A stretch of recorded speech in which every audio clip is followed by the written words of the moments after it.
This weekend, we saw a highly anticipated matchup between Frankie Edgar and Cory Sandhagen, and the result of this fight has actually been played over and over because it ended with a devastating flying knee. Now, on the actual knockout, Sandhagen would hit Edgar with a flying knee which appeared to be right on the chin, resulting in him going unconscious. Now, what's interesting about this knockout is that as soon as Edgar was hit by the knee, we saw that his arm and his leg would go into a very rigid posture, and so this type of posturing is actually very consistent with traumatic brain injuries, and so that's something I really want to focus on in today's video. Welcome, UFC fans. For those of you that aren't familiar with me, my name is Nick Gallo and I'm a doctor of physical therapy, and with this video I'm going to take a very close look at that devastating knockout that Cory Sandhagen landed on Frankie Edgar in their most recent UFC matchup. First, I'm going to show the actual video of Edgar getting knocked out so that we get a good visualization for his mechanism of injury.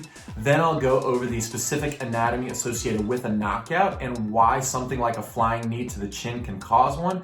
And finally, I'll go over what looks like that abnormal posturing and what this could mean clinically. If you like today's video and you find it informative, please hit that thumbs up and subscribe to the channel because I will be making more videos in the future regarding sports injuries, rehabilitation, and other physical therapy related content. Also, if you have any comments or questions, please leave those in the section below. Now to begin, let's go ahead and we'll take a look at that knockout. Here we see Edgar and Sandhagen is going to land that flying knee right onto Edgar's chin. Right after the impact, Edgar falls to the floor and he's unconscious.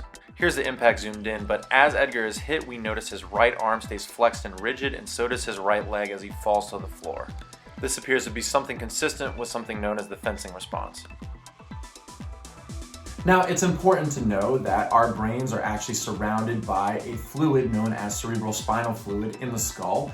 And so this cerebrospinal fluid actually has a number of different functions, but a big function that the cerebrospinal fluid has is, of course, to protect the brain and also to act as a shock absorber from impact. Now, sometimes impacts are so great that the cerebrospinal fluid cannot adequately act as a shock absorber. And so if you go ahead and imagine that this is the brain sitting in the skull, if somebody suffers a direct impact to the skull, sometimes the brain can actually hit on the side of the skull. And this is actually what is going on when someone suffers from a concussion. Now, direct trauma is usually the most common mechanism of injury, resulting in that brain moving around in the skull. However, in Edgar's case, it looked like the flying knee actually went off of his chin and didn't actually make an impact to his skull. And so when that happens, basically what's happening at the chin is if the force is so great, it can hit the jaw and it's going to essentially cause a rotational force of the brain, which can result in this unconsciousness. Now, when somebody experiences this rotational force to the chin, essentially what's going on here is it's going to affect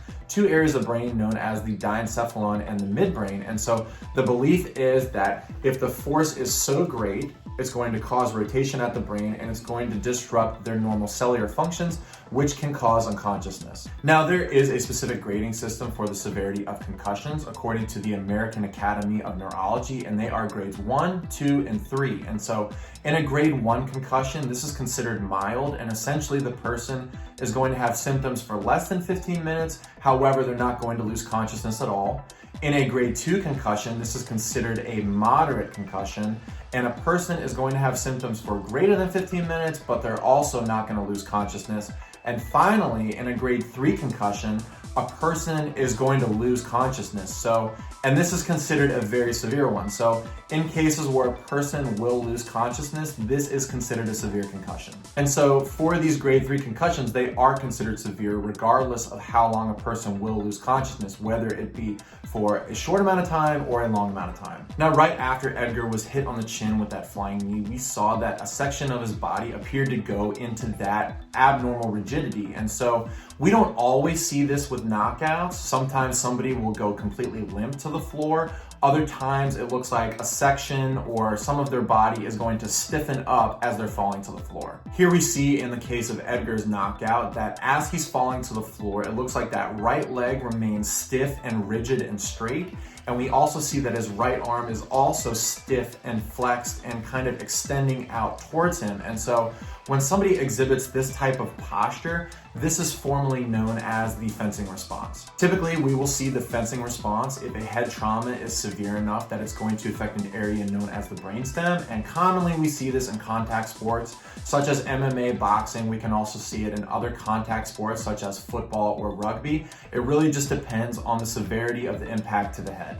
Now, abnormal posturing after a severe head trauma can be used as a clinical indicator to determine the severity of the head injury. And so in this case, we see some aspects of that fencing response.